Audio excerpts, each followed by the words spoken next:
नमस्कार। कभी सोचा है कि क्या हमारे सबसे अच्छे इरादे, हमारी सबसे नेक नियत ही सबसे बड़े विनाश की वजह बन सकती है? सुनने में ये सवाल थोड़ा अजीब लगता है ना? लेकिन एक प्राचीन विचार है जिसे मृत्युपनिषद में समझाया गया है, वो बिल्कुल इसी अनोखे विरोधाभास पर रोशनी डालता है। तो चलिए आज इसी को समझने की कोशिश करते हैं। तो सवाल बिल्कुल सीधा है। क्या अच्छे इरादे भी विनाशकारी हो सकते हैं? देखिए, अक्सर हम यही मानकर चलते हैं कि अगर इरादा अच्छा है तो नतीजा भी अच्छा ही होगा। लेकिन क्या हर बार ऐसा होता है सच में? और यहीं से एक बड़ा ही दिलचस्प आइडिया निकल कर आता है, संरक्षण का विरोधाभास। ये कहता है कि असली तबाही, असली विनाश अक्सर नफरत या बुरी नीयत से नहीं होता, बल्कि वो होता है जरूरत से ज्यादा की गई देखभाल और गलत तरीके की सुरक्षा से। अब इस गहरी बात को समझने के लिए ना एक कहानी सुनते हैं। एक पेड़ की कहानी जो इस पूरी फिलॉसफी का, इस पूरे दर्शन का दिल है। तो सोचिए, एक बहुत ही सुंदर घना पेड़ है और उसका एक रक्षक है। उसका इरादा ऊपर से देखने में बड़ा ही नेक है।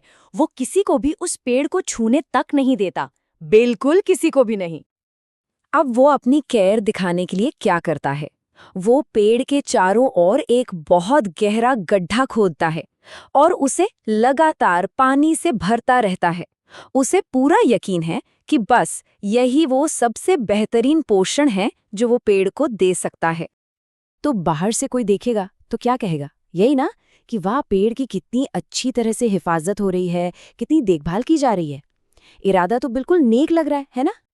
लेकिन असल में हो क्या रहा है? पर्दे के पीछे की कहानी बिल्कुल अलग है। यही जरूरत से ज्यादा पानी, यही जरूरत से ज्यादा देखभाल पेड़ की जड़ों को अंदर ही अंदर नीचे से सड़ा रही है। और देखते ही देखते कुछ वक्त बाद वो हरा भरा पेड़ मुरझाकर खत्म हो जाता है। तो अब जरा दो तरह के विनाश को कंपेयर करके देखते हैं। एक तरफ है कुल्हाड़ी से किया गया बाहरी हमला। इससे क्या होगा? पेड़ को ऊपर ऊपर नुकसान होगा, शायद कुछ टहनियां कट जाएंगी। लेकिन दूसरी तरफ है ये अंदरूनी सड़न, जो सीधे जड़ों पर हमला करती है और चुपचाप बिना किसी शोर के पेड़ का पूरा वजूद ही मिटा देती है। और यही कहानी हमें एक बहुत जरूरी सबक सिखाती है। वो ये है, अत्यधिक सुरक्षा और अत्यधिक पोषण चुपचाप सर्वनाश की ओर ले जाते हैं। अच्छा, अब ये मत सोचेगा कि ये बस एक पुरानी कहानी है। ये सिद्धांत, ये आइडिया हमारी असल दुनिया में हर जगह, हर मोड़ पर दिखाई देता है। चलिए देखते हैं कैसे। इकोनॉमिक्स में ना बिल्कुल इसी आइडिया को एक नाम दिया गया है, कोब्रा इफेक्ट। ये एक ऐसी सिचुएशन होती है जहां अच्छे इरादों से बनाए गए नियम या दिए गए इंसेंटिव्स आखिर में ऐसे नतीजे देते हैं जो विनाशकारी होते हैं और जिनके बारे में किसी ने सोचा भी नहीं था। और ये सिर्फ इकोनॉमिक्स में नहीं होता, जरा सोचिए, हमारी अपनी जिंदगी में भी तो होता है। पेरेंटिंग को ही ले लीजिए। जरूरत से ज्यादा लाड़, प्यार और सुरक्षा बच्चों को मजबूत नहीं बल्कि निर्भर बना देती है। किसी लीडर का जरूरत से ज्यादा कंट्रोल और माइक्रो मैनेजमेंट टीम में काम सुधारने की बजाय विरोधियों को जन्म देता है। और रिश्तों में इमोशनल ओवर अटैचमेंट आखिर में रिश्ते को मजबूत करने की जगह अलगाव और बर्नआउट की वजह बन जाता है। ये सारे एग्जाम्पल्स हमें इस फिलॉसफी के बिल्कुल कोर में, इसके सबसे गहरे सार तक ले जाते हैं, और वो है मृत्यु की एक बिल्कुल नई परिभाषा। देखिए, मृत्युपनिषद में मृत्यु का मतलब सिर्फ वो नहीं है जो हम समझते हैं। ये सिर्फ शरीर के अंत की बात नहीं है, बल्कि ये मौत है रिश्तों की, भरोसे की। ये मौत है बड़े बड़े सिस्टम्स की और संस्थानों की जो अंदर से खोखले हो जाते हैं। ये मौत है नैतिकता की और मुश्किलों से लड़ने की हमारी हिम्मत की। ये सब उसी न दिखने वाली अधिकता का शिकार हो जाते हैं। तो पॉइंट ये है कि सबसे खतरनाक विनाश वो नहीं है जो सामने से दिखता है, जो शोर मचाता है, बल्कि वो है जो दिखाई नहीं देता, वो अदृश्य अधिकता।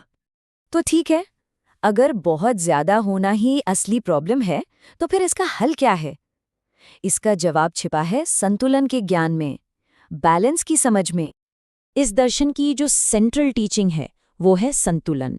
मतलब जिंदगी किसी भी चीज को मैक्सिमम करने से नहीं चलती, बल्कि ऑप्टिमम यानी सही मात्रा में रखने से फलती फूलती है।